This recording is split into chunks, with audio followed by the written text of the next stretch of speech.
अस्सलाम वालेकुम, welcome back to the Innovate IT zone. हम लोग जो है वो आज स्टार्ट करेंगे business communications and presentation skills के बारे में, जो हमारी इंग्लिश से रिलेटेड है। ठीक है, यानी इंग्लिश का हम इसको बोलते हैं, हमारा इंग्लिश का पेपर है। इसकी कोर्स आउटलाइन है GE 164। तो सबसे पहले हमारे पास आउटलाइन को समझना बहुत इंपॉर्टेंट होता है। चाहे हमने कोई भी सब्जेक्ट पढ़ना हो, जब हमारे पास आउटलाइन गिवन होती है तो उसको अंडरस्टैंड जब कर लेते हैं तो हमारे लिए बहुत इजी हो जाता है। और हमें जब हम पेपर खोल के देखते हैं ना, तो हमें पता चल जाता है कि हमारी आउटलाइन में से ही है।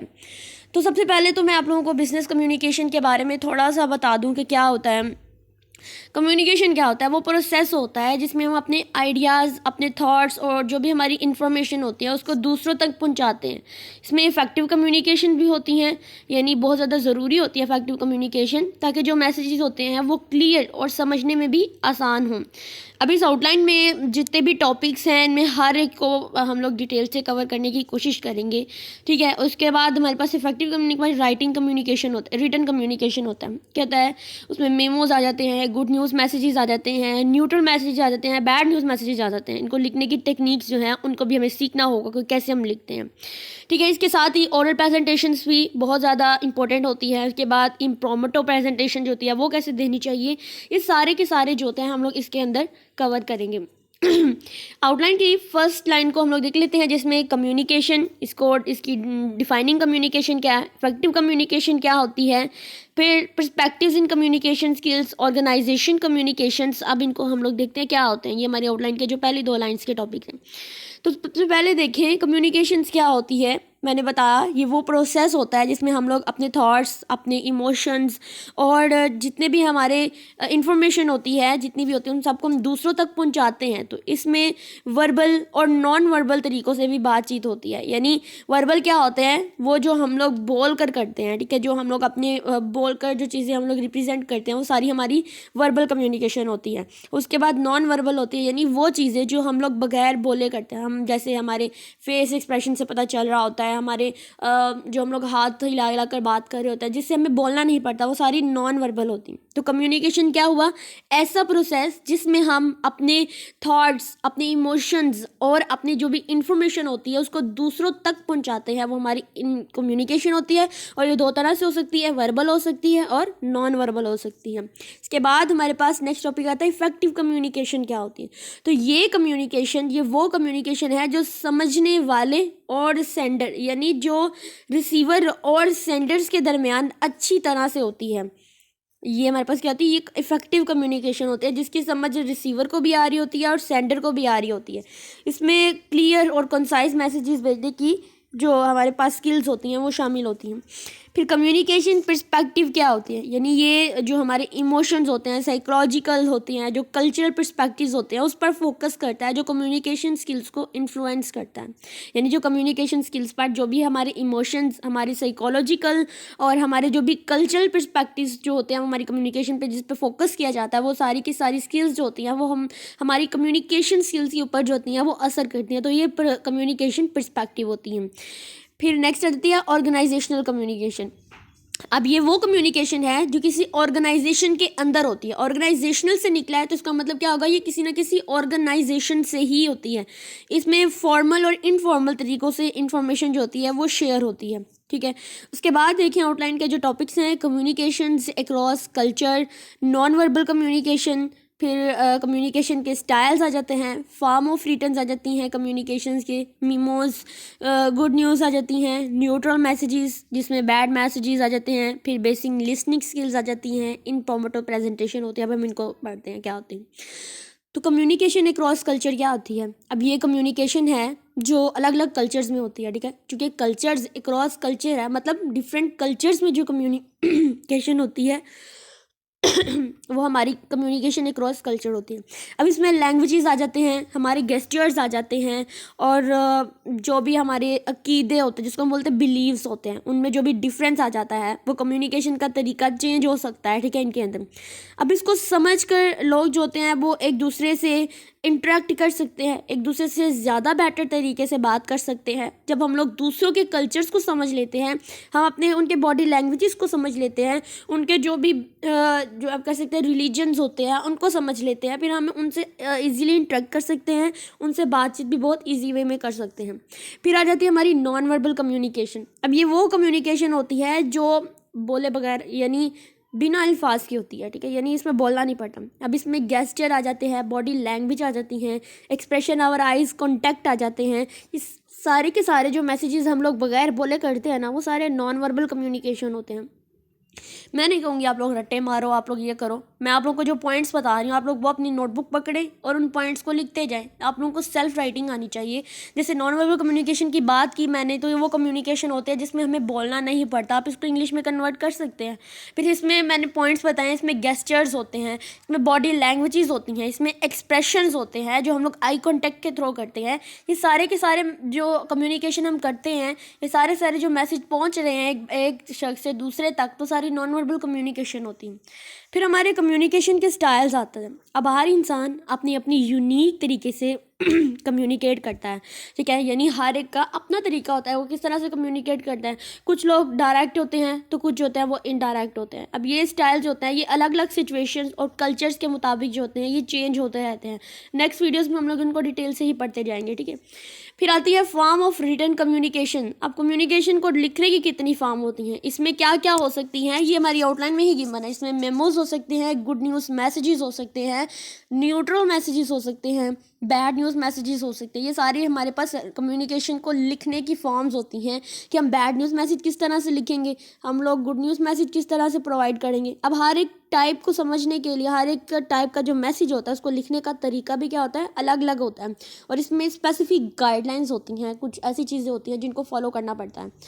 फिर आगे आता है बेसिक लिसनिंग स्किल्स। अब ये क्या होता है, लिसनिंग स्किल्स क्या होते हैं, जो बेसिक्स होते हैं, कम्युनिकेशन का एक इम्पोर्टेंट पार्ट होता है ये। इसमें एक्टिव लिसनिंग क्या होती है, ठीक है, समझने की सलाहियत जो होती है इंसान की वो शामिल होती है कि जब हम लोग इफेक्टिव लिसनिंग कर रहे हैं, यानी अगला जो होता है हम उसकी बात को समझें, उसको कम्युनिकेट किस तरह से, कैसे वो हमारे साथ कम्युनिकेट करने की कोशिश कर रहा है, इसको हम लोग समझने की जो स्किल्स होती हैं वो सारी की सारी बेसिक लिसनिंग स्किल्स के अंदर आ जाता है। फिर आ जाता है इम्प्रोम्प्टू प्रेजेंटेशन। अब ये क्या होता है, इम्प्रोम्प्टू का मतलब होता है इसमें कोई ना कोई तरतीब नहीं होती, ठीक है, यानी तरतीब कह सकते हैं, इसमें कोई तैयारी नहीं होती। जैसे वो प्रेजेंटेशन होती है जो अच्छा, कुछ प्रेजेंटेशन होते हैं जो प्रोमोट होते हैं, यानी जिनके लिए हमें बाकायदा तैयारी करनी पड़ती है। फॉर एग्जांपल अगर हमें हमारी टीचर ने कोई टॉपिक असाइन कर दिया है तो हम क्या करते हैं, वो टीचर कहती है आपने कल प्रेजेंटेशन देते हैं, हम क्या करते हैं सारे सब्जेक्ट छोड़ के उसी प्रेजेंटेशन को रटे मारे होते हैं, और फिर हम लोग देखते हैं कि हम लोगों ने उसको टीचिंग वे में कैसे समझाना होता है, वाइट बोर्ड के ऊपर कैसे हम लोग सारे बच्चों को अपनी तरफ अट्रैक्ट करें कि वो हमारी प्रेजेंटेशन को सुने, हम जो टॉपिक समझा रहे हैं वो उसको समझने की कोशिश करें। लेकिन ये होती है प्रोम्प्टू प्रेजेंटेशन होती है। लेकिन इम्प्रोम्प्टू होती है जिसमें हमें तैयारी नहीं करना पड़ती, यानी हमारी तैयारी नहीं होती। फॉर एग्जाम्पल अगर मैं ऐसे क्लासरूम में बैठी हुई हूँ और मेरी टीचर ने मुझे टॉपिक असाइन कर दिया, बोला है कि इसको अभी आके एक्सप्लेन करो, तो मैं क्या करूँगी, मैं अपनी बुक खोलूँगी, उसकी एक एक लाइन को पढ़ के बच्चों को बताऊंगी इसमें ये लिखा हुआ है, इसमें ये लिखा हुआ है। तो ये क्या होती है, ऐसी होती है जिसमें हमें तैयारी नहीं करनी पड़ती, बल्कि हमें ऊपर से हमें तैयारी नहीं होती, हम ऊपर से देख के उसको प्रेजेंट कर रहे होते हैं, ठीक है। इसमें हमें इमीडिएट रिस्पांस जो होता है उसकी ज़रूरत होती है। अगर हम उसको पढ़ा रहे तो हम चाहते हैं कि हमें जो रिस्पांस मिले वो भी हमें फ़ौरन मिले, क्योंकि हम भी तैयारी के बगैर हैं, तो अगले को जो हमारी समझ आ रही है वो मुझे वैसा ही रिस्पॉन्स करें। तो ये होती है इम्प्रोम्प्टू प्रेजेंटेशन में, ठीक है। उसके बाद हमारे पास आते हैं कम्युनिकेशन, ये हम लोगों ने कर लिया हुआ है क्रॉस कल्चर वाला, कौन सी लाइन पे थी, अच्छा। नेक्स्ट हमारे पास आता है 7 C's ऑफ इफेक्टिव कम्युनिकेशन, ठीक है। 7 C's, अब CABC वाले C's जो होते हैं ना, ये वो वाले C's हैं। तो 7 C's ऑफ इफेक्टिव कम्युनिकेशन क्या है, यानी हमारे पास 7 वर्ड ऐसे हैं, 7 टॉपिक्स ऐसे हैं जो C से स्टार्ट हो रहे हैं, तो इसको हमने 7 C's का हुआ है। ये प्रिंसिपल हैं जो इफेक्टिव कम्युनिकेशन को इंश्योर करते हैं। अब इसमें सबसे पहला C क्या आ जाता है, आप लोग नोटबुक निकालें, इसको नोट करें। सबसे पहला आ जाता है क्लैरिटी, उसके बाद आ जाता है कंसाइजनेस, फिर आ जाती है कंक्रीटनेस, फिर आ जाती है करेक्टनेस, 5 वाला सी आता है कोहेरेंस, फिर आ जाती है कंप्लीटनेस, और फिर आ जाती है कर्टेसी, ठीक है। अगर मैं पहले सी की बात करूँ, क्लैरिटी थी, यानी अपने मैसेज को हमें क्लियर और अंडरस्टैंडेबल फॉर्म में लिखना पड़ता है, उसको ऐसे पेश सबके सामने पेश करना पड़ता है कि हमें वो अच्छे तरीके से, यानी अगले को भी समझ आ रही है और हमें भी बिल्कुल क्लैरिटी होनी चाहिए, अच्छी वजाहत होनी चाहिए। फिर आती है कंसाइजनेस। कंसाइजनेस का मतलब क्या होता है कि शॉर्ट करके लिखना। जो हमारी जितनी भी, इसमें हम क्या करते हैं, जो हमारे इंपॉर्टेंट पॉइंट्स होते हैं जस्ट हम उनको हाईलाइट करके लिखते हैं, सिर्फ ब्रीफ सी इन्फॉर्मेशन देते हैं ताकि अगले को अच्छे से हम कन्वे कर सकें अपनी इन्फॉर्मेशन को। फिर आती है हमारी इसमें कंक्रीटनेस। तो कंक्रीटनेस क्या होती है, स्पेसिफिक और आप कह सकते हैं टेंजिबल इन्फॉर्मेशन जो होती है हम प्रोवाइड करते हैं, ठीक है, यानी कंक्रीटनेस होती है, एक स्पेसिफिक चीज़ हम प्रोवाइड कर रहे होते हैं। फिर 4 वाला सी था करेक्टनेस। तो करेक्टनेस क्या होता है, जब हम लोग अपनी, आपको नाम से पता चल रहा है कि हम लोग सही और एक्यूरेट इन्फॉर्मेशन जो होती है वो हमने अगले को देनी होती है, बिल्कुल करेक्ट करके। फिर कोहेरेंस आ जाता है 5 C's वाला। तो इसमें क्या होता है कि हमारी जो इन्फॉर्मेशन होती है उसको लॉजिकल फॉर्म में और ऑर्गेनाइज तरीके से हम लोगों ने जो प्रेजेंट करना होता है वो हमारी कोहेरेंस आती है, ठीक है। इसका भी नाम से पता है, हमने कोई ना कोई लॉजिक लगानी होती है इसके अंदर। फिर आती है कंप्लीटनेस। तो कंप्लीटनेस का मतलब होता है कि जो ज़रूरी डिटेल होती है, जो इन्फॉर्मेशन होती है, उसको इंक्लूड करके हम लोगों ने अपने टॉपिक को कंप्लीट करना होता है, ठीक है। 7 C's वाला आ जाता है कर्टेसी। कर्टेसी का मतलब क्या होता है, रिस्पेक्टफुल, ठीक है, यानी इसमें हम लोगों ने ऐसी कम्युनिकेशन करनी होती है कि हम लोग पोलाइटली अगले से कम्युनिकेट कर रहे हों, ठीक है, अगले को लगे कि ये बहुत कर्टेसी आदमी, यानी बहुत रिस्पेक्टफुल है। फिर हमारी कम्युनिकेशंस एंड टेक्नोलॉजीज़ आ जाते हैं। जैसे हमें पता है टेक्नोलॉजी से कि आजकल जो है वो टेक्नोलॉजी कम्युनिकेशन को इन्हेंस करती है। हमारी जितनी भी टेक्नोलॉजीज़ हैं वो सारी की सारी कम्युनिकेशन को इन्हेंस करती हैं। कैसे, देखो हम लोग जब आप व्हाट्सएप की एग्जांपल ले सकते हैं, वो भी एक किसी ना किसी टेक्नोलॉजी की बनी हुई है, कोई ना कोई सॉफ्टवेयर ही है, कोई एप्लीकेशन ही है, कोई ऐप ही है हमारी व्हाट्सएप। तो हम लोग क्या करें, टेक्निकल वे में कम्युनिकेट कर रहे होते हैं, ठीक है। जैसे तो इसमें हम क्या क्या एग्जांपल लिख सकते हैं, हमारी ईमेल्स हैं, हमारी वीडियो कॉल्स हैं, हमारे सोशल मीडिया प्लेटफॉर्म्स हैं, हमारी कम्युनिकेशन ऐप्स हैं, जैसे टूल कम्युनिकेशन को आसान बनाती हैं। इसमें ज़रूरी है कि टेक्नोलॉजी को सही तरह से इस्तेमाल किया जाए और प्राइवेसी और सिक्योरिटी का खास ख्याल रखा जाता है। तो ये हमारी सारी टेक्नोलॉजी ने हमारी कम्युनिकेशन को बहुत इफेक्टिव बना दिया हुआ है। फिर अब वर्किंग इन ग्रुप्स, यानी ग्रुप्स के अंदर काम करना। अब जब ग्रुप कम्युनिकेशन होती है तो उसमें कोलैबोरेशन होती है, कोऑर्डिनेशन होती है, इफेक्टिव इंटरेक्शन होती है। तो यहाँ पर इफेक्टिव लीडरशिप, जब हम लोग ग्रुप बना रहे हैं तो किसी न किसी ने ग्रुप को लीड करना होता है, तो इफेक्टिव लीडरशिप होनी चाहिए। फिर हमारी ओपन कम्युनिकेशन होनी चाहिए, कॉन्फ्लिक्ट रेजोल्यूशन स्किल्स होती हैं, उन सबकी ज़रूरत होती है, यानी एक दूसरे के साथ हमें इंटरेक्ट करना चाहिए ग्रुप के अंदर रहकर, और इन सबको जो लीड करने वाला इसकी जो लीडरशिप होती है वो भी इफेक्टिव होती है। फिर कम्युनिकेशन इंस्ट्रूमेंट्स आते हैं जिसमें चॉइस ऑफ विजुअल एड्स, ठीक है, यानी हमारी जो विजुअल एड्स होती हैं उनकी क्या चॉइस होती है। तो इंस्ट्रूमेंट्स का मतलब क्या होता है, कोई ना कोई जिसको हम बोल सकते हैं आलात होते हैं, यानी कोई ना कोई आले होते हैं, जैसे कोई इन्फॉर्मेशंस वगैरह होगी। तो विजुअल एड्स जैसी कैसे हम कम्युनिकेशन करते हैं, जिसमें चार्ट्स बनाते हैं हम लोग, ग्रुप्स बनाते हैं, स्लाइड्स बनाते हैं, फिर ग्राफ्स बनाते हैं, फिर वीडियो कम्युनिकेशन जो होती हैं वो भी हो सकती हैं। इन सब चीज़ों को इन्हेंस किया जाता है विजुअल एड्स के अंदर। इनका सही तरीके से इस्तेमाल करना, फिर जो हमारी ऑडियंस होती है उनको इंगेज करना, फिर जितने भी कम्प्लेक्स आइडियाज़ होते हैं उनको समझना भी आसान होता है हमारे इस कम्युनिकेशन के अंदर, ठीक है। फिर आ जाती है मेकिंग द ओरल प्रेजेंटेशन। अब ओरल प्रेजेंटेशन मतलब बोल के प्रेजेंट करना। ये एक तरीका होता है इन्फॉर्मेशन का जिसमें स्पोकन वर्ड्स के ज़रिए जो होते हैं हम प्रेजेंट करते हैं, ठीक है, यानी बोल कर प्रेजेंट करते हैं। इफेक्टिव प्रेजेंटेशन के लिए प्रिपरेशन, कॉन्फिडेंस, ऑडियंस एनालिसिस और क्लैरिटी जो होती है उसकी डिलीवरी की ज़रूरत होती है। फिर नेक्स्ट हमारे पास है strategies for the successful interpersonal communication. तो इसमें क्या होता है, इसमें एम्पैथी, एक्टिव लिसनिंग, वर्बल और नॉन वर्बल क्यूज़ जो होते हैं, वो क्यूज़ क्या होते हैं, जो हम लोग इशारे कर रहे होते हैं वो सारे वर्बल नॉन वर्बल क्यूज़, उनको समझना, उनकी रिस्पेक्टफुल इंट्रैक्शंस शामिल होती हैं, यानी सारी की सारी जो हमने ऊपर बयान की है सारी की सारी, यानी इससे पहले जितनी भी सारी एक्सप्लेन की हैं वो सारी की सारी से स्ट्रेटजीज़ के अंदर आ रही होती हैं। इफेक्टिव कम्युनिकेशन स्किल्स और पॉजिटिव रिलेशनशिप को मेनटेन करने के लिए बहुत ज़रूरी होती है। उसके बाद हमारे पास आ जाती है इफ़ेक्टिव रिटन कम्युनिकेशन। ये सारा हम लोगों ने अभी जो है वो क्लियर किया है। अब हमारी नेक्स्ट लाइन पर देख लेते हैं हमारी appearance and design of business messages, यानी बिजनेस मैसेज की अपीयरेंस इंपॉर्टेंट होती है क्योंकि ये पहला इंप्रेशन बनाता है। प्रोफेशनल फॉन्ट्स, अप्रोप्रिएट फॉर्मेटिंग और जो क्लियर लर्ट के साथ साथ हमारी जितने भी विजुअल होती हैं उन सबको रिप्रेजेंट करना भी बहुत ज़रूरी होता है।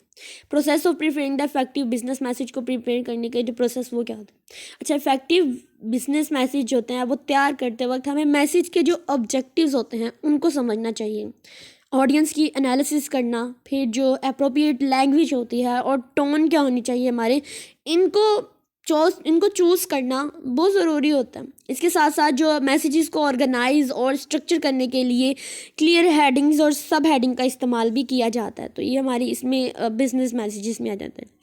ऑर्गेनाइजिंग एंड फाइनलाइज रिपोर्ट्स और प्रपोजल्स, ठीक है, यानी रिपोर्ट और प्रपोजल को तैयार करते वक्त इंफॉर्मेशन को सिस्टमैटिक तरीके से ऑर्गेनाइज करना ज़रूरी होता है। इसमें एग्जीक्यूटिव समरी फाइंडिंग्स और रिकमेंडेशन को क्लियरिटी इनकी होना, इनको क्लियरली प्रेजेंट करना शामिल होता है। अब फाइनलाइजिंग में रिवाइजिंग, प्रूफ रीडिंग और फीडबैक का इस्तेमाल किया जाता है ताकि फाइनल डॉक्यूमेंट्स एरर फ्री हों, ठीक है। उसके बाद हमारे पास जो आ जाते हैं वो हमारे बिजनेस लेटर्स आ जाते हैं, ठीक है, प्रपोजल एंड बिजनेस प्लान आ जाते हैं। अब बिजनेस लेटर क्या होते हैं, ये फॉर्मल तरीके से लिखे जाने वाले जो लेटर्स होते हैं, बिजनेस लेटर्स होते हैं। लेटर तो हम आम भी लिख सकते हैं लेकिन हमें बिजनेस लेटर लिखना है, यानी ये फॉर्मल तरीके से जो लिखे जाने वाले लेटर्स होते हैं जो बिजनेस रिलेटेड कम्युनिकेशन के लिए इस्तेमाल होते हैं। इनमें स्पेसिफिक फॉर्मेट और टोन का इस्तेमाल होता है। फिर हमारे पास प्रपोजल एंड बिजनेस प्लान आ जाते हैं।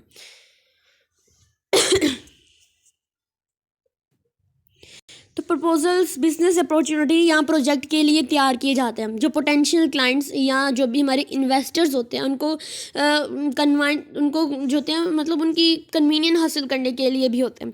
अब बिजनेस प्लान जो होते हैं वो डिटेल डॉक्यूमेंट होते हैं जो कंपनी के ऑब्जेक्टिव, स्ट्रैटेजीज और गोल्स को आउटलाइन करते हैं। फिर राइटिंग प्रपोजल एंड रिपोर्ट्स। अब प्रपोजल और रिपोर्ट्स को लिखते वक्त इनकी क्लियर लैंग्वेज, डाटा एनालिसिस और जो रिकमेंडेशंस होती हैं वो शामिल की जाती हैं।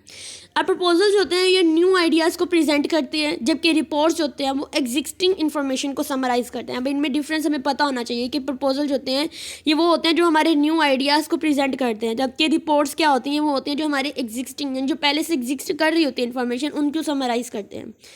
शॉर्ट रिपोर्ट्स क्या होती हैं, शॉर्ट रिपोर्ट्स जो होती हैं ये कंसाइज होते हैं और हमारे जो स्पेसिफिक इश्यूज होते हैं, प्रोजेक्ट्स होते हैं या मीटिंग्स के रिजल्ट्स को समराइज़ करते हैं। इनमें टिपिकली एग्जीक्यूटिव समरीज, फाइंडिंग्स और जितनी भी रिकमेंडेशन होती हैं वो सारी इसमें शामिल होती हैं। अब लॉन्ग फॉर्मल रिपोर्ट्स क्या होती हैं, लॉन्ग फॉर्मल रिपोर्ट्स डिटेल्ड होती हैं, यानी एक्सटेंसिव रिसर्च, डाटा एनालिसिस और फाइंडिंग्स को कवर करते हैं। इनमें टेबल के कंटेंट्स, मेथडोलॉजीज यानी जितने डिफरेंट मेथड्स होते हैं उन सब का कंक्लूजन वगैरह जो होता है वो शामिल होता है।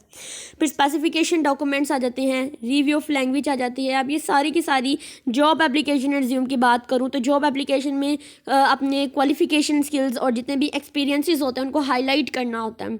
रिज्यूम कंसाइज फॉर्मेट में अपनी प्रोफेशनल जर्नी को प्रेजेंट करता है, ठीक है। और इससे पहले डॉक्यूमेंटेशंस करना, रिसर्च जो किटेशंस होती हैं वो करना।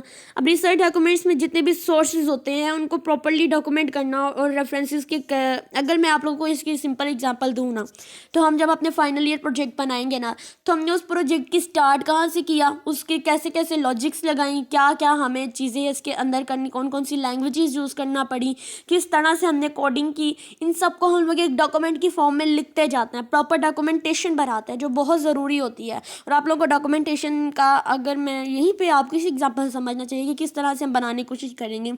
तो सबसे पहला क्वेश्चन जो बच्चों के माइंड में आता है वो ये आता है कि हम लोग जो होते हैं वो इस इंग्लिश को, ये मैथ जो है ये हम अपने कंप्यूटर में क्यों पढ़ रहे हैं। मैं अभी पहले यही सोचती थी हम क्यों पढ़ते हैं आईटी के अंदर, हमें तो सिर्फ कंप्यूटर पढ़नी चाहिए। लेकिन आप देखें आपकी आउटलाइन में सारे का सारा डॉक्यूमेंट कैसे बनाते हैं, हमें बिजनेस लेटर कैसे लिखना है, ये सारे के सारे इससे से हमें पता चल रहा है कि हमें जब नेक्स्ट हम आईटी के अंदर जब अपने प्रोजेक्ट बनाएंगे तो उसके अंदर ये बहुत ज़रूरी होता है, ठीक है। तो मैंने आप लोगों को आउटलाइन जो होती है वो एक्सप्लेन कर दी है एंड आई होप आप लोगों को आउटलाइन की समझ आई होगी। और अगर कोई भी क्वेश्चन है देन आप लोग मुझे कमेंट सेक्शन में पूछ सकते हैं। और थैंक यू सो मच।